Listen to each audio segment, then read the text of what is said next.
দাস ডেলিকেসিতে সবাইকে স্বাগত জানিয়ে আজকে রেসিপি শুরু করছি।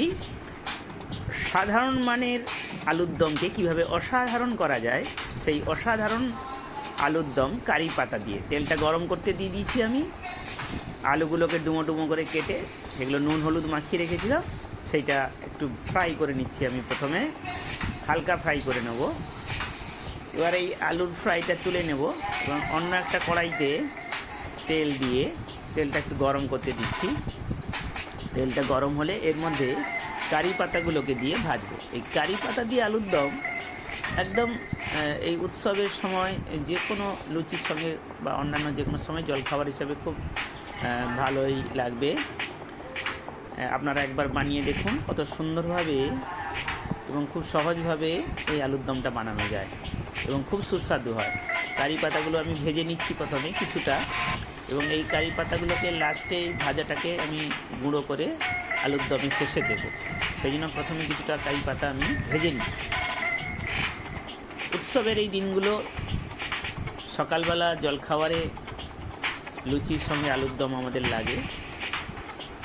এই যে আমি ভেজে নিয়েছি কারি পাতাগুলো। এবার তেলটা একটু গরম হতে দিচ্ছি। আবার ওর মধ্যে কিছু ফোড়ন দেব। প্রথমে ফেনেল মানে পানমৌরি, এগুলো সব হাফ চামচ করে দিচ্ছি আমি। এরপরে গোটা জিরে, সাদা জিরে আমি দিয়েছি, আর দিচ্ছি কালো জিরে, সবগুলোই হাফ চামচ করে।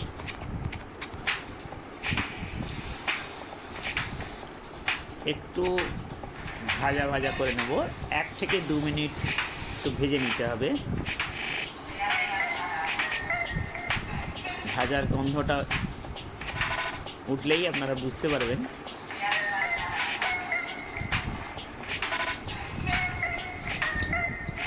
একদম নতুন ধরনের রেসিপি, আপনারা অবশ্যই ট্রাই করবেন বাড়িতে, এবং কেমন হলো এটা অবশ্যই কমেন্ট বক্সে আমাকে জানাবেন।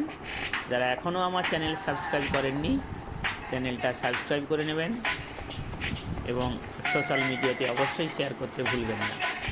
এর মধ্যে আমি একটু হিং দিয়ে দিলাম, হাফ চামচ হিং ওর মধ্যে দিয়ে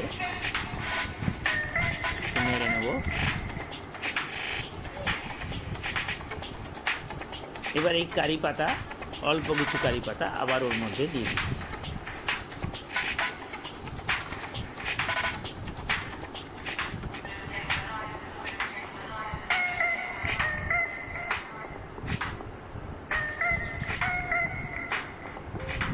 দেড় থেকে 2 মিনিট এটা একটু ভেজে নিতে হবে।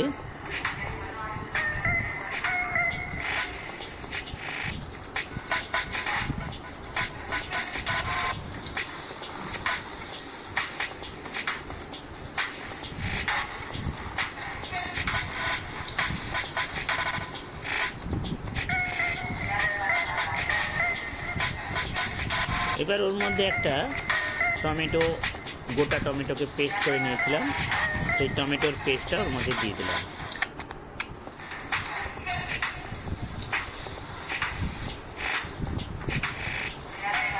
টমেটোর কাঁচা গন্ধটা যত সময় না যাবে তত সময় নাড়তে হবে। 1.5 থেকে 2 মিনিট কড়াইতে ভেজে নিলেই এটা হবে। এর মধ্যে একটু নুন দিয়ে দেবো। এবার আমি হাফ চামচ নুন দিয়ে দিয়েছি।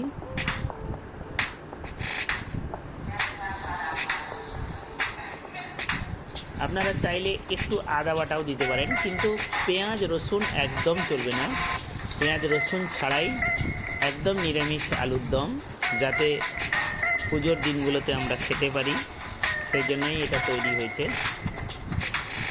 আদা বাটা চাইলে আপনারা দিতেই পারেন একটুখানি এই জায়গায়, আমি দেইনি, কারণ রিচ হবে না অথচ খুব সুস্বাদু হবে, সেইভাবেই আমি বানাচ্ছি। যাতে সকালে, যেহেতু আমি এটা ব্রেকফাস্টের জন্য বানাচ্ছি, সেই জন্য পেঁয়াজ আদা রসুনটা আমি বাদ দিয়েছি। উৎসবের দিনগুলো সন্ধ্যের দিকে সবসময় রিচ রান্না খাওয়া হয়, সেই জন্য সকালে যাতে শরীর সুস্থ থাকে তার জন্য খুব হেলদি এবং নিউট্রিশাস এই আলুর দম এটা তৈরি করছি।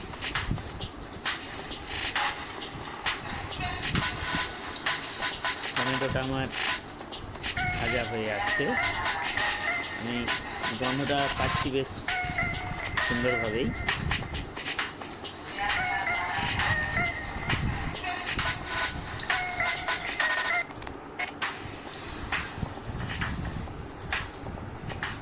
এবার একটু হলুদ দিয়ে দেবো ওর মধ্যে, 1 চামচ, ছোটো 4 চামচের হলুদ দিলাম।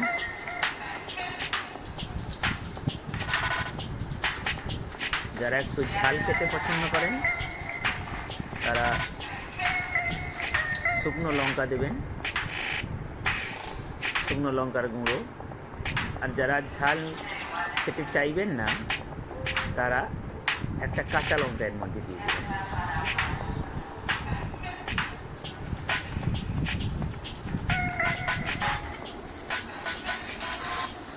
আমি 1/2 চামচ এই জন্য শুকনো লঙ্কা দিলাম, খুব বেশি ঝাল আমি পছন্দ করি না, সেই জন্য একটু মাঝামাঝি 1/2 চামচ শুকনো লঙ্কা দিলাম টেস্টের জন্য।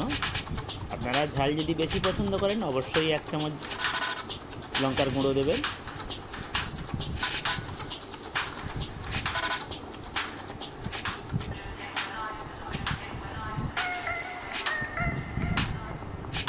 আর একটু রঙের জন্য কাশ্মীরি লঙ্কার গুঁড়ো আমি দিলাম 1/2 চামচ, এটা অবশ্যই কালারের জন্য। আপনারা এটা টোটালি অপশনাল, আপনারা ইচ্ছে করলে স্কিপ করতেই পারেন।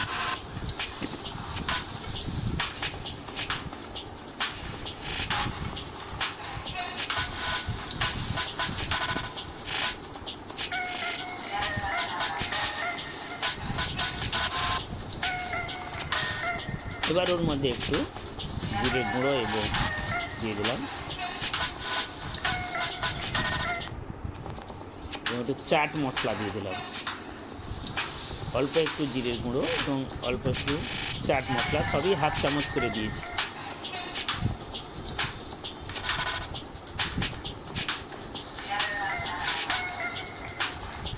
এই চাট মশলাটা অবশ্যই দিতে হবে, নাহলে টেস্টটা ভালো আসবে না।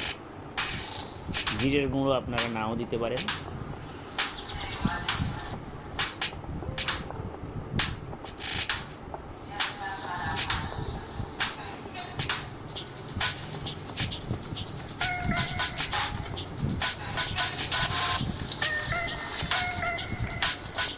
একটু সময় 2 থেকে 3 মিনিট এটা কষিয়ে নেব, ভালো করে মশলাটা কষিয়ে নেব। অল্প একটু জল দিয়ে দিলাম, অবশ্যই এই ক্ষেত্রে একটু গরম জল দেবেন আপনারা, দিয়ে মশলাটাকে আর একটু ভালো করে কষিয়ে নিতে হবে। এবার আলুগুলো, ভেজে রাখা আলুগুলো ওর মধ্যে দিয়ে দিলাম, আলুগুলো দিয়ে একটু ভালো করে আমি নেড়ে নেব।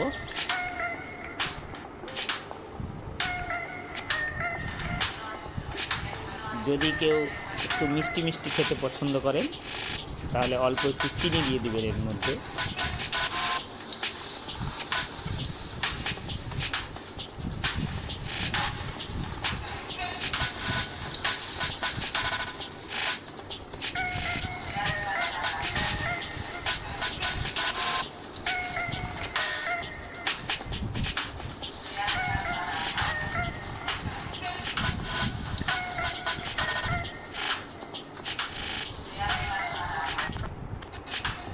এবার একটু ঢাকা দিয়ে রাখবো, আমি অল্প আঁচে ঢাকা দিয়ে রাখলাম, একদম সিম করা ছিল আমার। সুন্দরভাবে কষা হয়ে গেছে আলুগুলো, আপনারা দেখছেন খুব সুন্দর করে কষা হয়ে গেছে, আর জলটাও শুকিয়ে গেছে, তেলটাও ছেড়ে যাচ্ছে। এইবার একটু বেশি করে জল দিয়ে দেবো আলুগুলো ভালো করে সেদ্ধ হওয়ার জন্য।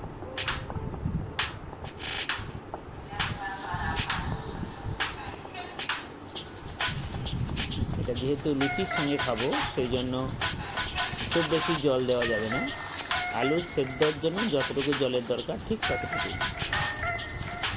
অল্প গ্রেভি থাকবে। ঢাকা দিয়ে দেবো আরেকবার। দেখছেন খুব ভালোভাবে এটা হয়ে গেছে। শেষে একটু তাপ আমি একটু বাড়িয়ে দিচ্ছি। এইবার ওর মধ্যে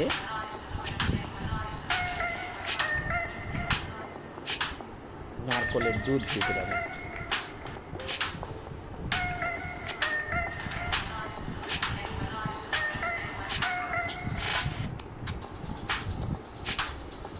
এইটা আপনারা নারকেলের দুধ যদি না পান, ম্যানেজ করতে পারেন, তাহলে গুঁড়ো দুধ উষ্ণ জলে লিকুইড করে দিয়ে দিতে পারেন।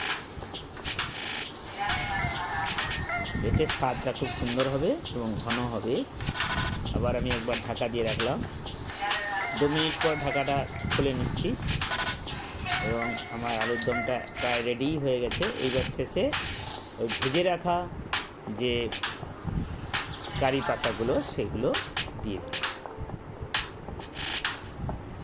কারি পাতা দিয়ে আলুর দম আপনারা আশা করি বানাবেন বাড়িতে, এবং কেমন হলো আমাকে অবশ্যই কমেন্ট বক্সে লিখে জানাবেন।